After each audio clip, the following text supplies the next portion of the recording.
I'm at the Paramount Picture Lot where the 2015 Produced by Conference is held. This year's conference features 110 speakers and more than 40 sessions of discussions, workshops, networking events designed to provide producers with important career tools. This idea of bringing 1,000+ producers together once a year, just as in terms of building a community, building an identity, letting the world know what it is producers do. Like, we've directed movies now. It's not the hardest job on set. Definitely the hardest job is producing. Yeah, like we keep saying, like what we always say is like getting a movie made is way harder than making a movie. People from all around the world find themselves here at this conference this weekend because there is, you just absolutely can't beat the amount of information, the amount of networking, and just the amount of contacts that take place here this weekend. The other challenge that we face with the Guild is that the Guild is growing. I think it was like 1,200 members or 1,000 members when I joined. Now it's 6,500, and every year it seems like we gain 1,000 members. Television, I think, can be broken down into two periods: before Norman Lear and after Norman Lear. 你好吗？我很好，你呢？很好。你呢？ Yeah, I'm good. So today we're at Paramount Pictures Yes. for their Produced by Conference. That's right. And how do you think right now? Like, how do you like the day? Well, for me, I have a kind of special relationship with this conference because I am with, the Producers Guild of America is like my home, my family. Yeah. I have been the international chair now for over 10 years. And so all of the people in the Guild, they're like, my like I said, my family, my colleagues. And I remember when we first started this conference, which I think 8 years ago or something. Okay. And so when I come here, I don't go to the panels and listen. I help to, organize things and help people out, and sometimes speaking on the panel. So for me, it's sort of a special place, and I feel like I'm coming home when I'm here. Yeah, it's always amazing, this conference. So what's different this year? So the thing, I think one key difference is that we, for the first time ever, we had a panel about China. Oh yeah. Yeah. Yeah, that's exciting. It's very exciting, and I'm pleased because, being an international chair and international producer, trying to convince my colleagues in the Guild that international is important has not been easy. It's taken time. And trying to convince them that China is important has also taken a lot of time. But finally, I think because China has become so successful, and they have seen that and they've been reading the articles, now they understand we must talk about China, and we must have the experts, and so we got the permission to have this panel. What advice do you give people? I'm sure people come to you all the time for advice in getting into this business. Work at what you want to do, and I've forever told people, don't worry about being a pain in the ass. Being a writer and a producer, you have to combine as one job, but you have to work it as hard as if you had two jobs. If you're a storyteller, you don't really care where it gets shown. You just want it to get out there. It's been really helpful to see how things are going here so that you apply that to your own country, and it's been great. I love it. What conference am I going to get to go to that's actually on a studio lot, where I'm going to get to meet real producers that are creating shows and films that have been seen by millions of people? And that's what this conference is all about. Okay, so what do you talk on the panel about China? So China, we had some great speakers. We had experts from China. So we have Jeffrey Chan, who is the COO of Polybana. Oh yeah. They're one of the number one. They're the number in the top 3 distributors and studios in China for film. And we have Ellen, who is running the Village Roadshow out in Beijing. Ellen Eliasov, I believe is her pronunciation of her name.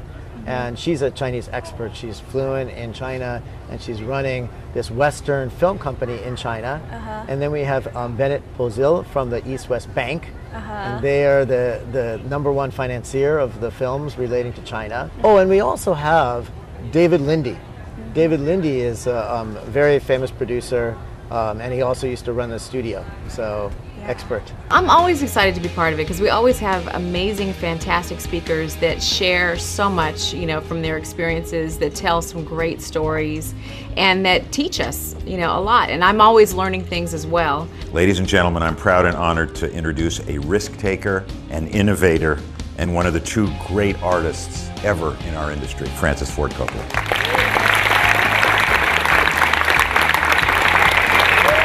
So if you make films that are really personal, those films are going to be unique, and God willing, they are going to be appreciated and maybe even acclaimed. So my recommendation is make personal work, make work about your time and about what you know and what you feel. Ours is the preeminent conference for learning how to produce and talking about all the important, significant issues that are going on in our industry today. Anybody who's watching this, they ought to come up here next year because each year it gets bigger and better. What is the goal of holding such an event every year? So every year, the point of the Produced by Conference is to bring the producing community together to talk about the issues, and also to learn and help each other out, so that it's all kinds of issues of producing, from feature film to television to digital, and how-to, from financing to production technique to trends like distribution, YouTube, Vine. We had some Viners this time. The 6-second videos. It's a popular app.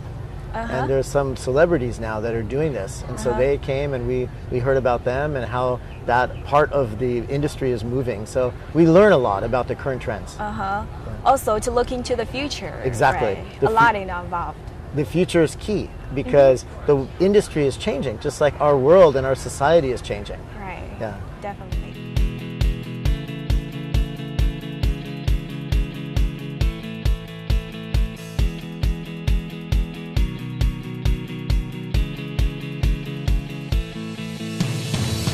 We continue to attract amazing speakers, people on the panel. I think it has really become something that people all over the industry and outside the industry look forward to every year. When everything is digital, bits are bits. And the internet has no inherent advantages over traditional TV distributors. Right. None. Zero. Right. Zippo.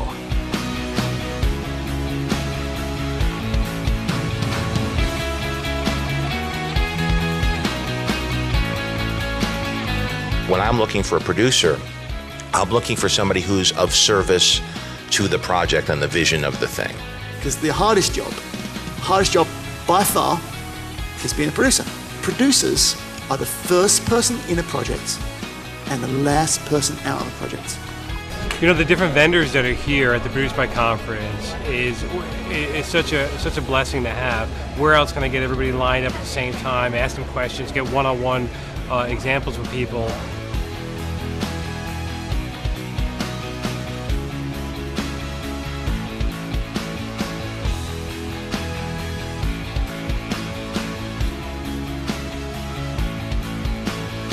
The entertainment landscape financially and artistically, as we all know, is changing. Everything changes, reality always changes, but it's changing significantly. First of all, good for you for coming for this, because there are a lot of people that just want to look at stuff on the internet, and the fact that you're here in Hollywood, at a studio, at a conference like this is hugely important, and you're doing exactly what I did.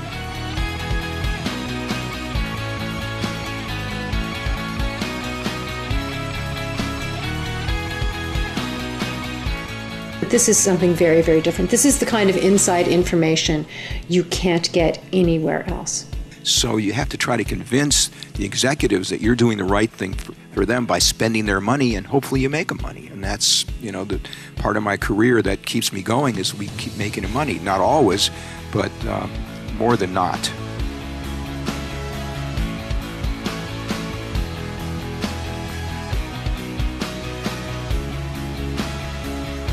I believe that making a movie is strictly a collaborative effort. I talk, you talk, we listen, we come to some agreement, we do the movie. This conference shows to all the people who want to be producers who are here today learning, or even people who are producing are here learning about all the different things that a producer does. We benefit from the Produced By Conference by being among the people that use our product. You know, we're a studio facility. We deal with producers, directors, studio execs every day, and this puts us right in the middle of where they are. We're right in the heart of the production world, and we couldn't be in a better spot. I think if you work in production and you want to talk to producers, this is the place to come. This is the, this is where the really serious producers come. There is this building sense that, the Producers Guild and the Produced By Conference has something material to offer to people. It's not just to come and sit and schmooze. It's, it can actually change your career.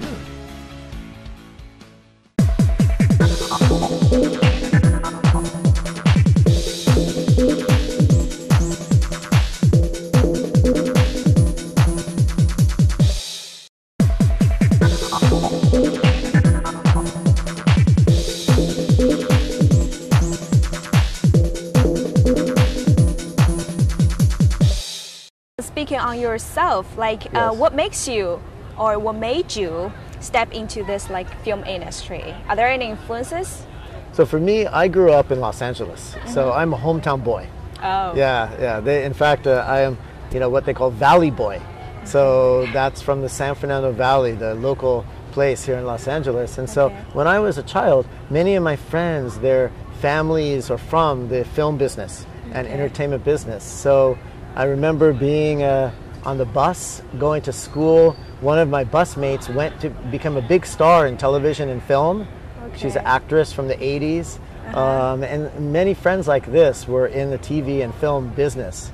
So for me, I always was thinking about going in this business as a child. Okay.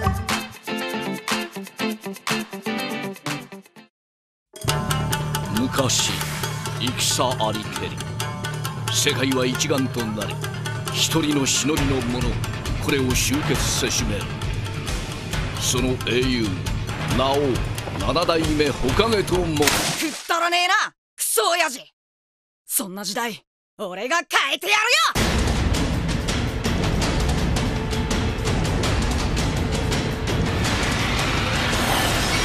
ボルト、ナルト・ザ・ムービー。負ける気がしねえ。Is it hard for you to start at the very beginning? Yeah, I think this industry, one of the problems is it's very competitive. And there's no requirement to get a certain degree, like a lawyer or, doctor. You don't have to have like a license. So anybody can come into this business, and it's very glamorous. Right, because you're on the TV, you're on the, in the movies, and people around the world want to meet the stars. And so it's popular industry. Yeah. And so it's because of that, it's so competitive. So that's a big challenge, is how do you break in? Yeah. So what is your first big break? So for me, I am, everybody has their own path. Right. For me, my path was partially planned, but also partially sort of fate. So first part of my path was I decided to become a lawyer. Lawyer? Yes, attorney. So I studied the law. And so instead of going to the film school, which many people do, I actually went to law school and I studied law and I became a California attorney. Oh, yeah. Yeah, and the reason I did that is because I felt like learning about contracts and learning about intellectual property means that I'm going to have the ammunition to be able to work in this business and protect myself and have some sort of strategy approach. So that was the first decision I made. And then the second one was ever since I was a kid, I had many friends who were Asian. Okay. Because growing up in LA, we had a lot of Asian Americans, yeah. And especially Korean, but really everyone, so Chinese and Japanese, Vietnamese, so from all over the world, Filipino. Correct. And so I learned about Asia very early, and when I graduated from law school, or actually when I was still in law school, I went to study in Asia, specifically Japan. Okay, and so I studied in Japan. At the time, the only choice was Japan or Hong Kong. Okay. And I chose Japan because I love sushi. Yeah, it's true. Okay. And so I went there and I fell in love with it. It was an amazing place.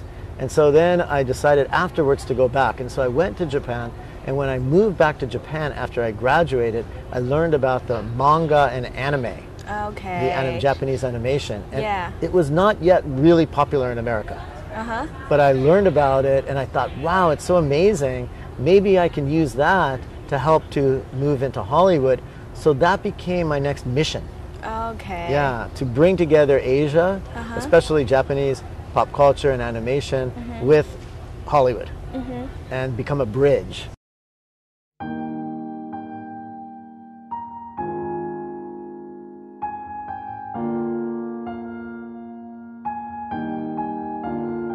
俺は郷田武雄。身長は2メートル。体重は120キロといったところだろうか。俺が恋をした子はいつも幼馴染の素直を好きになってしまう。でもそんな俺にも春が来るかもしれない。昨日はありがとうございました。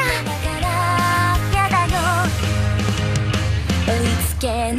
瀬名はいい男だ。お前を好きだからだろうが。好きだ。俺は幸せなお前を見てる方がいいから。あの子いい子っぽいな。友達が幸せになるのが嬉しいだろ。ありがとう。実はお菓子得意で諦めたくない。頑張る。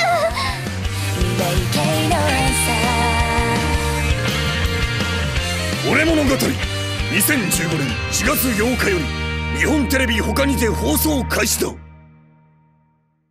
彼女というのは何でもないのに嬉しそうに笑ったりするものなのだな。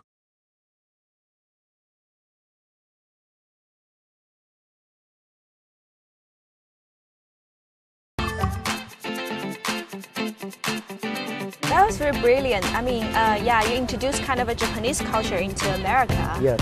Yeah, and then how do you started to do kind of a manga business? Yeah, so in the beginning, I realized that in America we don't know about that at the time. No, yeah. Yeah, and so I read some of these mangas, you know, like the comic books, reading them, because I learned Japanese. So I would read these in Japanese and I thought, this is so clever, so much fun. My other friends in America would love this. Okay. And so I ended up meeting the publishing company. Okay. The one of the most famous publishing companies from Japan. And I became friends.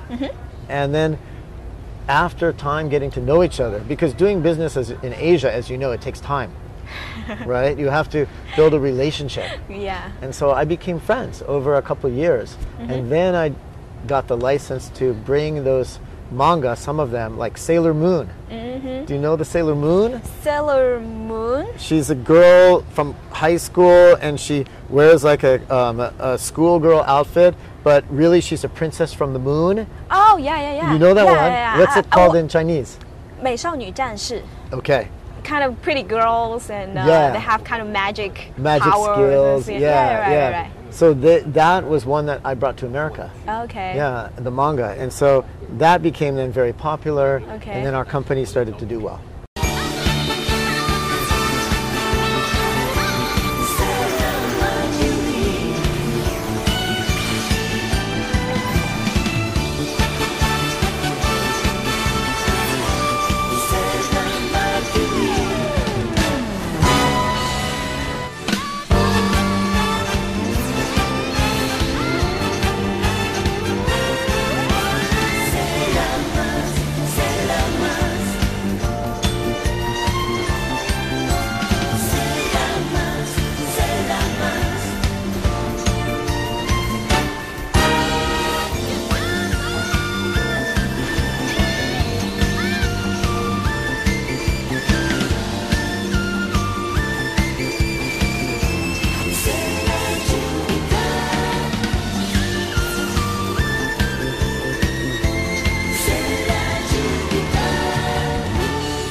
once we made this manga audience, Okay.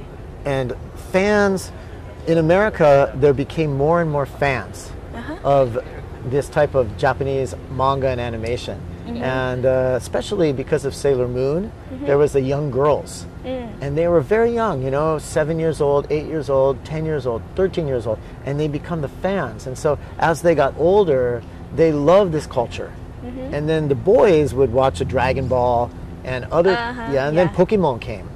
Now we didn't do Pokemon at my company, but that was so huge. And it helped everybody in America learn more about Japanese pop culture. And so all of these trends combined so that eventually that world became part of American culture. And that helped my company, Tokyo Pop. Oh, okay. So Tokyo Pop got to grow.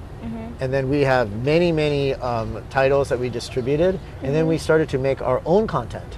Okay. And then we were making also with that video. And so we made a YouTube channel, we put out DVDs, we distributed some shows to television, and we expanded. 早くも世界が注目。サルスベリが咲いたね。長い祭りが始まったね。彼女はおえい、職業浮世絵師。美しくも怪しい、幻想的で怪奇な江戸を生きる一人の天才。なんだよ。お初にお目にかかりやす。ここにいるじじいが北斎先生で。親父と娘で筆2本、箸4本あればどこへ転んだって食っていくさ。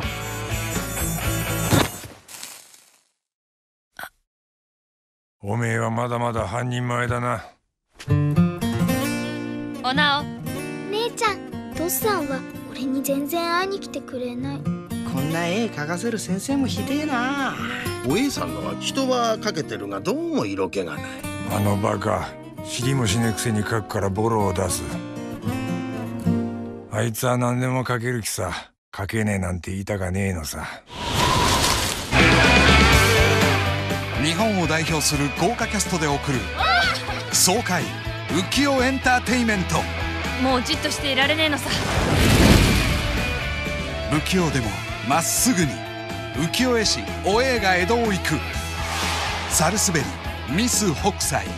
どうってことねえ暮らしだけど結構楽しくやってる。